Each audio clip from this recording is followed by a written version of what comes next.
Every guitarist has a slightly unique practice routine, but I found out as a beginner I really needed to find something I could follow and stick to that showed pretty good results immediately and in the long term to stay motivated, and I would have paid good money for it. So in today's video, I'm going to reveal what I've picked up on in the last few years and applied to myself to see both immediate, short, and long-term results, and I'm going to give it to you absolutely for free in this video.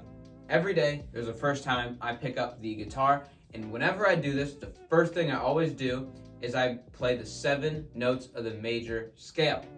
For any beginners that don't know how to do this, I have other pages up on my channel on how to learn this, and check those out after those videos. But I attach them descending and ascending like this.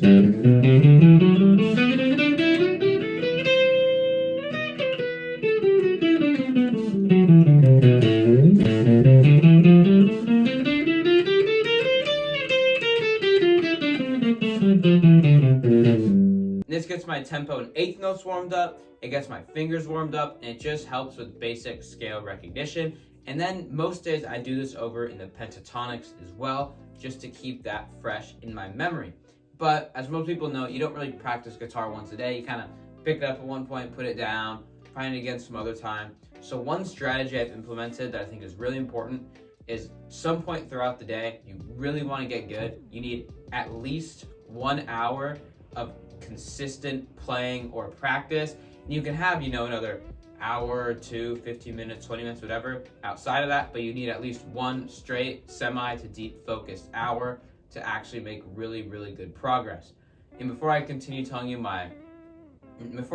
routine, there's a couple other rules you need to follow. One is to always be learning at least one new song at any given moment.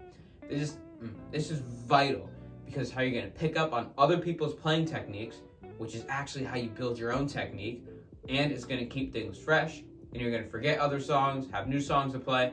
It's just going to be a circle, and you're going to learn so much more from that.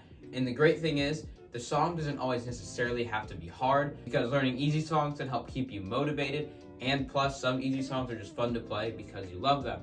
And the second thing is you never ever stop trying to learn triads. For those that don't know, triads are 3-note chords, and especially when you get to the high strings, they become very, very interesting to move around, and you got to keep on practicing them no matter what at any given point in the day.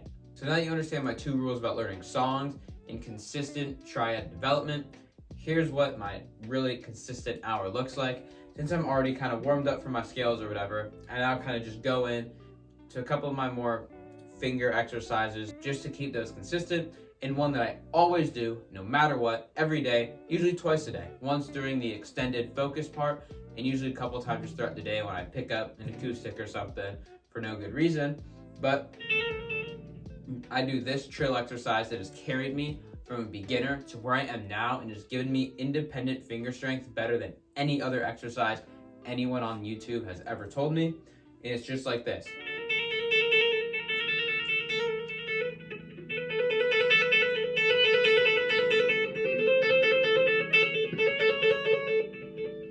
And of course, if you're more on the beginner level, you're actually going to want to start it with a pick just to give yourself enough force. Totally okay.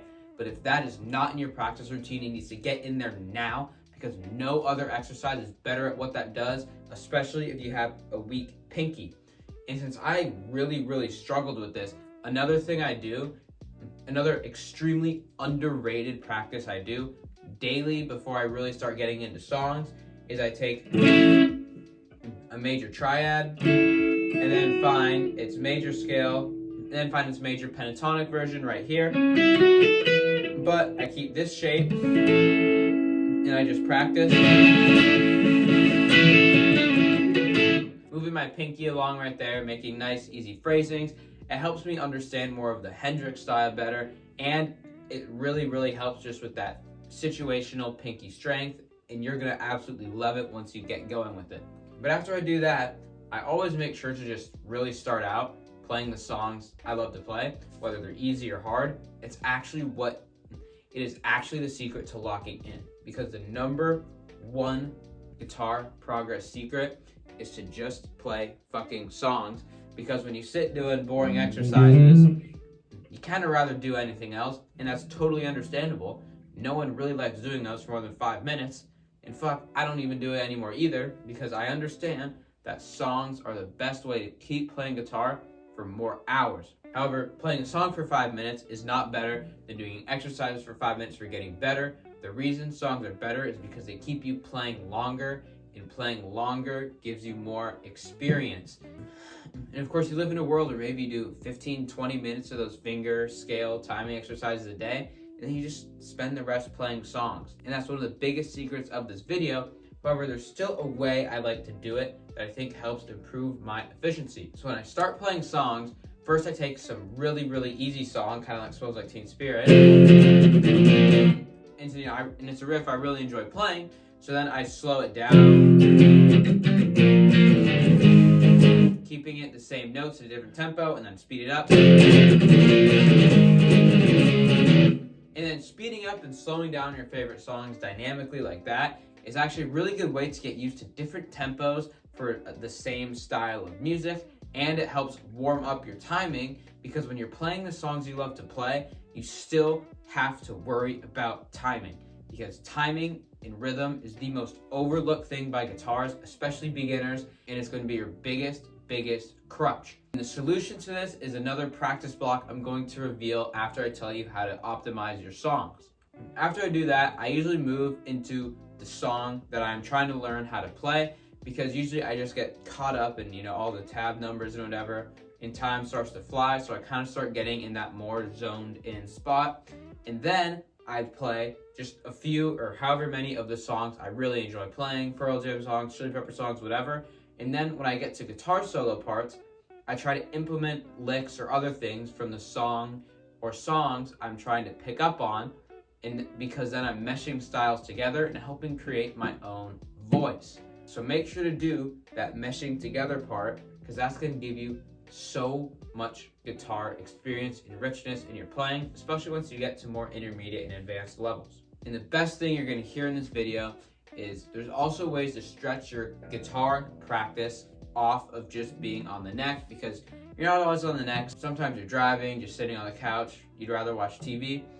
Perfectly normal things for a human. But if you remember a couple minutes ago how I said rhythm is the most overlooked thing, it's actually something that can be practiced everywhere, because you have to practice it through your hands and your mouth.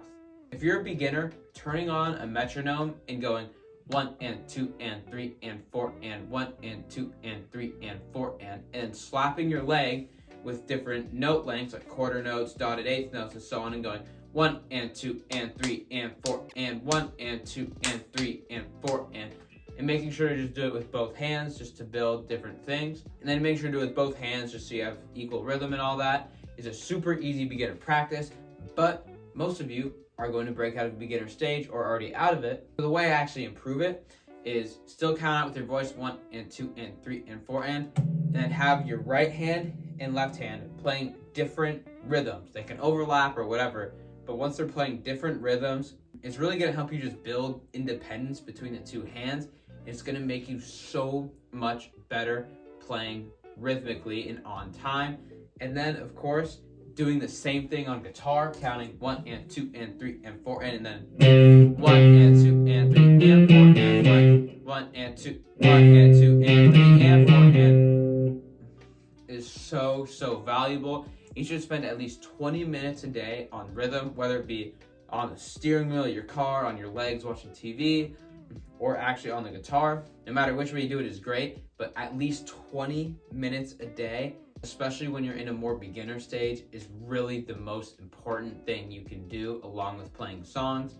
And that will actually, and just doing all those things I told you to do, will give you an hour and a half of playing or practicing. And that's going to make you so much progress that you can see in the short term, long term. And a reminder of the ultimate secret to guitar progress is, 1, to always keep playing, to keep playing longer, which is only done by playing the songs you love to play, matched with a little bit of exercises to help build the skills to play the songs you want to play. And if you want to learn guitar faster and better, just follow for more easy, digestible content.